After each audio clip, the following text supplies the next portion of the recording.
Greetings and salutations, and welcome to Vesperisms, the art of thinking for yourself.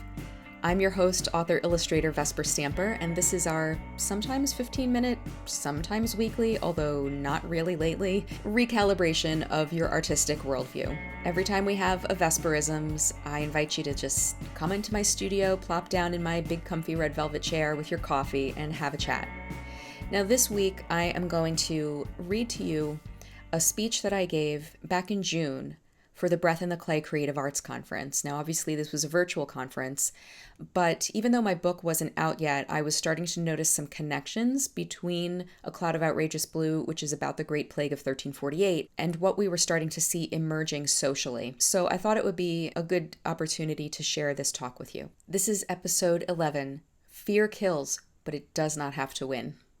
In 1347, a deadly cocktail of bacteria came barreling across Europe from the Silk Road, crossed the thin strait of water separating the continent from the British Isles, and entered through the busy port of Plymouth. It was a disease which jumped from animal to insect to human, and within 5 years, what we know as the Great Plague, the Black Death, or simply the pestilence, would go on to wipe out between a third and a half of the population of the known world. The plague was not unknown. Outbreaks of infection by Yersinia pestis had been occurring for thousands of years before this. This was in an age before germ theory, before the knowledge of hand washing. In fact, we've only been conscious of washing our hands since 1847.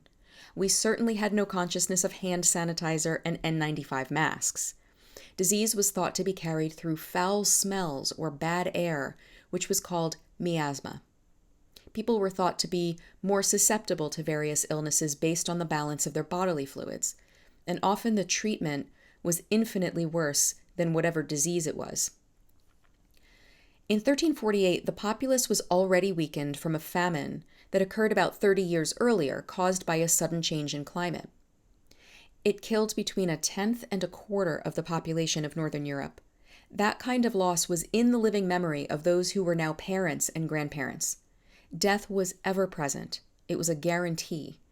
Until very recently, it was expected that most children would die before their 5th birthdays. The average life expectancy in the Middle Ages was about 45. We just don't know how good we have it.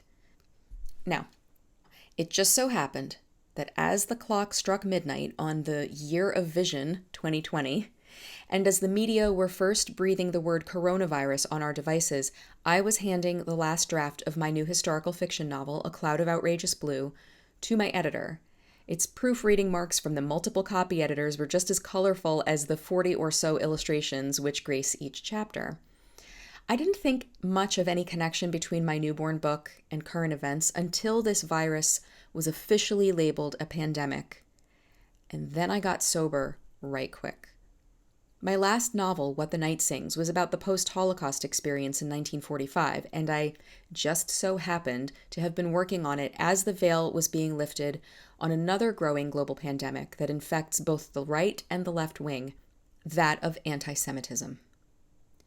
Call it prescient, call it God's perfect timing, or simply call it history repeating itself. A story about global pandemic and its sure companions, fear and the manipulation of information, has obvious relevance right now. And I wanted to help. But with the world in lockdown and my book not yet released, it wasn't as though I could go out into the streets and ring a bell about it. Besides, I was dealing with my own reaction to the uncertainty, making sure my kids got through the school year, navigating the shops while dealing with these brand new, at least to me, anxiety attacks, and worrying if we as two artists could continue to pay the mortgage, and buying chickens. But in all of this, I've had a lot of time to think. For a while now, we've watched our country fragment and then recoalesce into a binary, with people demanding alliances or else. The political worldview has dominated, infected, and even colonized our brains like a wicked strain of plague, and it drains us of all color. I've watched it take out some of the best people I know. I've watched it dissolve marriages before my eyes.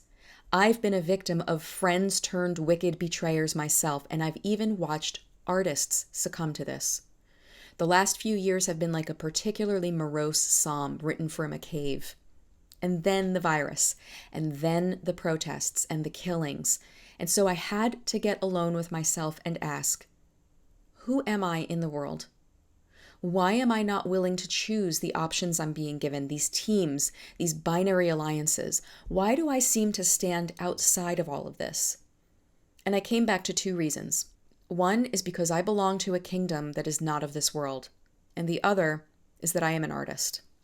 I truly believe that to be an artist is a prophetic calling. That doesn't mean we can predict the future, but it does mean that we see things. Artists see beneath the surface and beyond the veil, and you know I'm right. We see hands appear out of nowhere and start chalking things on walls. We have dreams. We're skeptical of messaging. We know that words have the power of life and death, and that a picture is worth 1,000 words. That's the power of perception. We take things in with our 5 senses. We literally embody the world as we intersect with it. I mean, everybody does, but not everyone realizes it. And artists learn early on that we can take that initial perception and make things out of it. Now, that does not always mean that our interpretation of what we perceive is accurate. Too often, we don't sit with our perceptions long enough to really let the truth emerge. If we're in a hurry to make a statement, we're going to create from what's easy and what's already handed to us. Artists can be lazy. Artists can be rushed. But time and time again in the scriptures, we're told to be still, to wait, to be quick to listen, and slow to speak. Now, we hear a lot as writers and illustrators about giving people doors and windows, but never in history have we had more layers of dust coating those doors and windows than we do now. Information compounds and compounds upon itself. Opinions and commentary and skewed news add more layers of sludge, and it adheres to our perception until it's such a part of our vision that we don't realize that we are utterly blind, trying to create work from a windowless cell. Slow down. Who are you listening to and why? What are the layers of dust? History, whether your own history or the world's history, is comprised of compressed layers. Get ready to scrape back. It's going to take time and patience. A Cloud of Outrageous Blue begins on a journey begun in tragedy. A shy and insecure girl named Edith has lost everything. Her father has been murdered, her mother has died in childbirth, and with the loss of her family's reputation comes the loss of her home, as her brother has no choice but to arrange for her to live in a priory hundreds of miles away. To make matters worse, she has always been an other, and she knows it. Edith has a neurological condition called synesthesia, which causes her to see sound as color and to become overwhelmed by her sensory perceptions. Now, these days, we think of synesthesia and we think it's kind of fun and cool, but in a time where life was pretty prescribed, she learns to be afraid of herself, afraid of her future, and afraid of the world. And then one night, there is a knock at the gatehouse door. 2 people stumble in with an unknown illness, and they die the very next day. And subsequently, the plague tumbles through the priory, picking off every other person. The nuns look for answers, the physician through her experiments and tinctures, the scholar through her books and her reading list, the sub-prioress through control and power. But Edith is not a physician, or a scholar, or a leader. She is a peasant, a sheepman's daughter. She has nothing but her perception, the colors only she can see, strange trances, and the ability to draw with a brass stylus on scraps of parchment. Emotions run high. Fear especially takes control. Opportunists sweep into the power vacuum, and the nuns are forced to choose sides. Superstition and scapegoating rule, with protest and riot and looting and processions of self-flagellating men beating themselves bloody to atone for the nation's sins. And Edith, not knowing how to play these games, is caught. Not in the middle, but outside of the whole thing, until she learns to trust herself, to understand that as subtle as her perception may be, she can trust it. Though the traffic jam battles it out within the walls of the priory, she can follow the vision she's been given. It may take her outside of what is known, but it will lead her to answers only she can find. Edith's synesthesia isn't something that makes her world prettier or more interesting, like seeing life through a nifty kaleidoscope. It terrifies her. It sets her apart. It's never a safe time to be a prophet. There will always be a grain to go against. Get used to it. That's the calling of the artist. We're not looking for ways to be different or edgy. Those are the posers. They'll find a way to quit eventually anyway when the pressure gets too high. Abraham Heschel tells us that the prophet, like the artist, is a lonely man. He alienates the wicked as well as the pious, the cynics as well as the believers, the priests and the princes, the judges and the false prophets. But to be a prophet means to challenge and defy and, now listen to Heschel's words, to cast out fear. Again, Heschel says, the gift the prophet is blessed with is not a skill, but rather the gift of being guided and restrained, of being moved and curbed. What is available to the prophet is also available to the artist, and doubly so if the artist is in relationship with this intimate and personal creator. Heschel says again that the prophet is guided, restrained, moved, and curbed by this, the overwhelming impact of the divine pathos upon his mind and heart. The world is terrified of itself. It knows nothing but guilt and shame. Guilt like the person who drives in their own car wearing a mask and gloves, and shame as they openly scold you for not doing the same. The world speaks its own language, and its terms are nothing but confusing non sequiturs.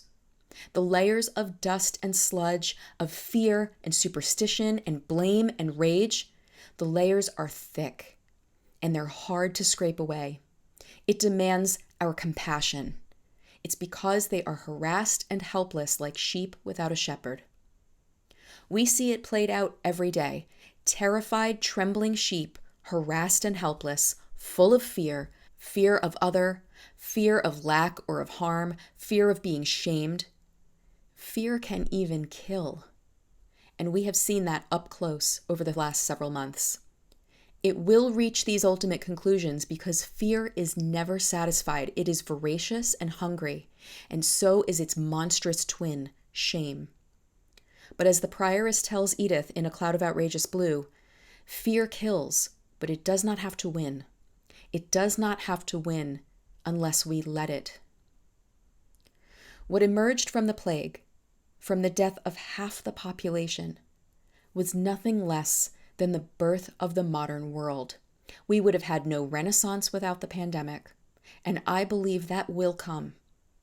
We may yet have darker roads to walk down, but I am convinced more than ever that we are in a pre-Christian era, not a post-Christian era. Forget that old way of thinking. The world is being remade, and the old stories are the most subversive ones of all. We live in a world of artifice. The stores all have false facades painted to look like alabaster, but behind it all are nothing more than cardboard boxes. I am a Christian, and I am an artist, and I am not ashamed to bear those names. I will not play by the rules. I will not be told what to think or say or believe, especially by voices of fear and shame.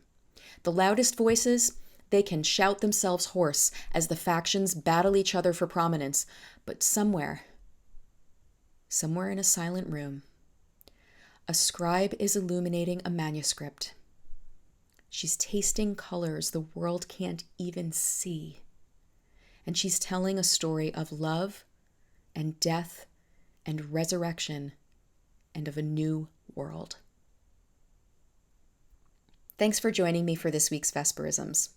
So how about you? Have you ordered your copy of A Cloud of Outrageous Blue yet?